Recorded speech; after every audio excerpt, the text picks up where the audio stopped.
Bienvenue sur la chaîne Esther d'Amour. Bonjour à tous. Aujourd'hui, c'est l'atelier cuisine. Je vais vous apprendre à faire simplement des beignets africains très simples à faire, à réaliser. Vous avez besoin de l'eau tiède. Vous avez besoin de 2 sachets de levure boulangère, bien sûr. J'ai pris moins pour cette recette, j'ai pris 500 g de farine.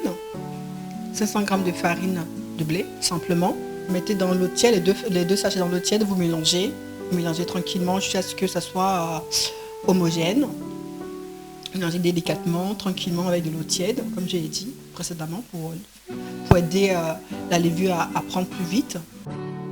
Et avec un chiffon propre, vous couvrez la préparation de la levure et vous réservez de côté pour l'utiliser après. Avec un récipient.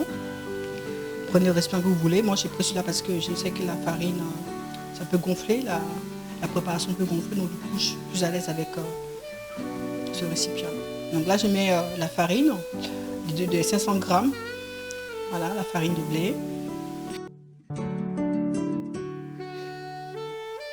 Je rajoute 100 g de sucre. J'ai pris du sucre roux parce que j'aime bien le sucre roux, tout simplement. Vous pouvez prendre n'importe quel sucre.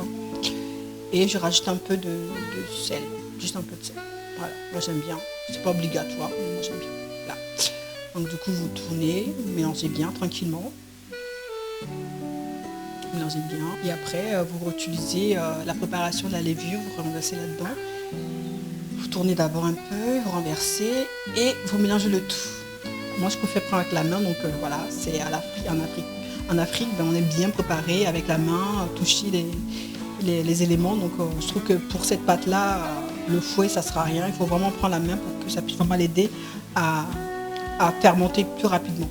En tout cas c'est comme ça que je procède. Donc voilà, je prends la main et je pétris la pâte.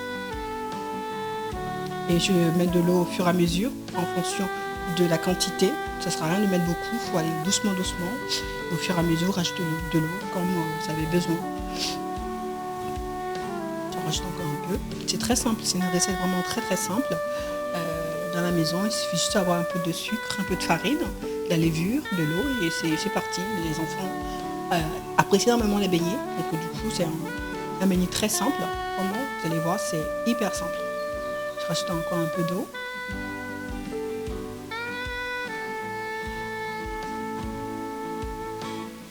Vraiment bien pétrir, bien mélanger, c'est important.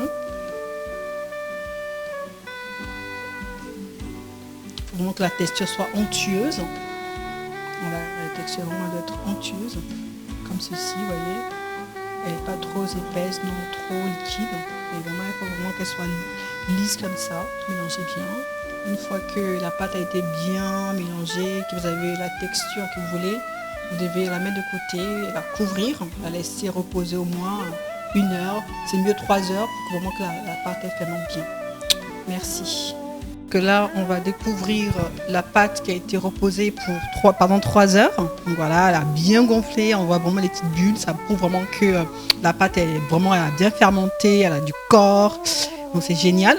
Et il faut aussi pétrir encore, mélanger toute cette pâte qui a gonflé. Il faut vraiment bien la pétrir à nouveau, bien comme il faut pour que ça soit homogène, pour que quand on grille, ça soit bien lisse en fait. C'est vraiment ça. Un petit bol d'eau pour pouvoir tremper la main là-dedans, histoire de ne pas que la pâte colle à ma main.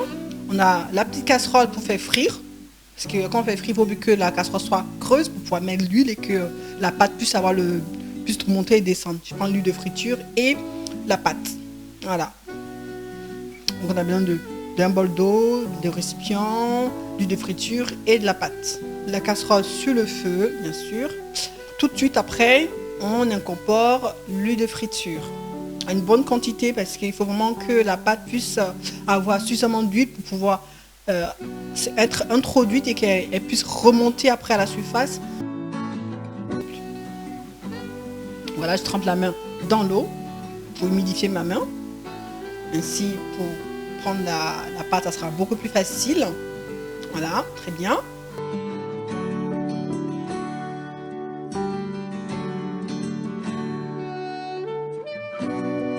Donc on prend la pâte comme ça et on la coupe de cette manière-là.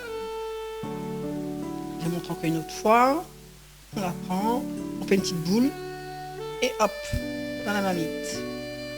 Une boule, encore une autre fois. Voilà. Et elles sortent rondes. Là, on ne voit pas très bien, mais vous allez voir après. Elles sortent vraiment bien rondes.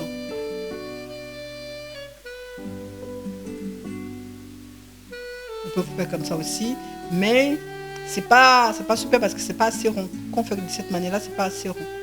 La pâte elle est pas ronde et elle sort pas bien ronde. Moi j'aime bien quand c'est bien, voilà, comme ça c'est bien rond. C'est vraiment plus agréable à la vue et en bouche ça sera pareil, mais c'est toujours agréable d'avoir des bons produits bien faits. Alors là on retourne, il faut de temps en temps retourner les beignets, pour pas que ça puisse cramer. Donc voilà, c'est bien, on a tout retourné. Voilà, tranquillement, pour les laisser s'égoutter. Parce que vraiment, je vous dis, le beignet ça prend vraiment beaucoup d'huile, donc c'est vraiment important d'avoir des surtout pour pouvoir éponger un peu l'huile. Donc voilà les succulents beignets africains. Bon appétit bien sûr!